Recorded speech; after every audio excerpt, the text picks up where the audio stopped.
What's up? Hope everybody's having a good day out there today, and much appreciated you guys taking a little time out of your day to watch the video. I'm definitely always grateful for that. Going to give you guys the final practice day report here from Truman Lake. We got our tournament, the Toyota Series tournament, starts tomorrow morning. So I'm sort of going to give you a rundown how the day went, sort of talk a little bit about how my plan for the tournament's going to go tomorrow, and hopefully I can catch them, and hopefully I can help teach you guys something about what to do or what not to do in these tournaments at the end of it.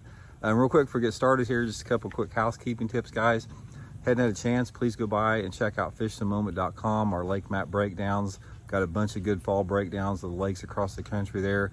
Check out our virtual fishing lessons. You can book a virtual fishing lesson with myself online there at fishthemoment.com. I'll put the link in the description. And please hit that view products tab at the start of the video here, guys. I got 30 products in there I think you guys might be interested in checking out. It's a good way to support the channel. That's much appreciated. Okay, guys, day 3 practice. I'll sort of, some of you guys may have seen the first 2 practice days. I'll sort of recap it real quick here. First day of practice, I had, probably 7 keepers, maybe about 11 pounds. Didn't catch a lot of fish. Had sort of a grind, sort of one here and one there. Yesterday, I caught quite a few fish. Again, my best 5 would have weighed about 11 pounds.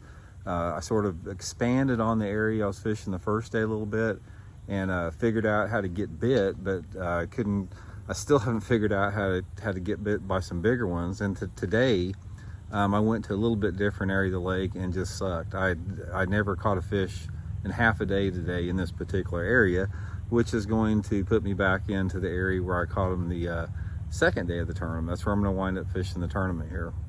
So here's sort of my analyzation about how things are going on. First of all, the tournament itself, this tournament's going to be very difficult for an outsider to win. I look for the locals. There's a lot of locals in this tournament. I look for them to be extremely tough, because Truman is a good local lake in terms of there's a lot of little ins and outs and nooks and crannies and little subtle deals going on. You got timber everywhere. It's a lake that takes some time to fish to figure it out, and I look for the locals to do really good here.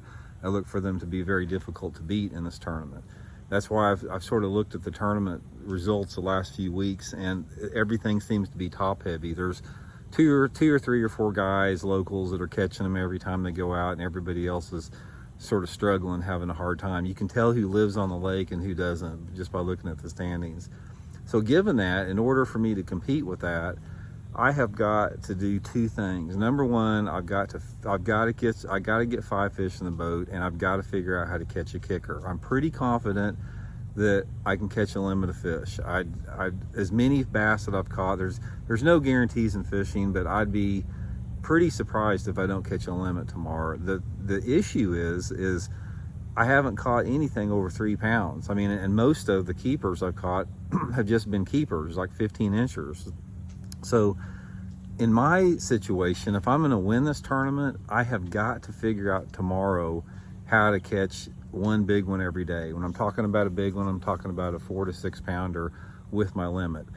I don't know if the main technique that I've got, my main technique is not really a big fish technique. It's not a little fish technique, but if you catch a big one, it's sort of by the haphazard. I've got to figure out a technique that I can get bit by some quality fish on after, or assuming I do get a limit. I've got a couple ideas with that.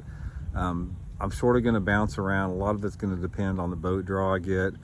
The conditions here are really susceptible to an early bite. Guys, the weather here, I haven't seen a cloud in a week. It's been completely bright bluebird. It's the type of days, the last 3 or 4 days, where the light intensity is so intense. It's like it's been bright and sunny with not much particles in the atmosphere. It's just been really, really bright. You guys hear me talk about light intensity a lot in fishing.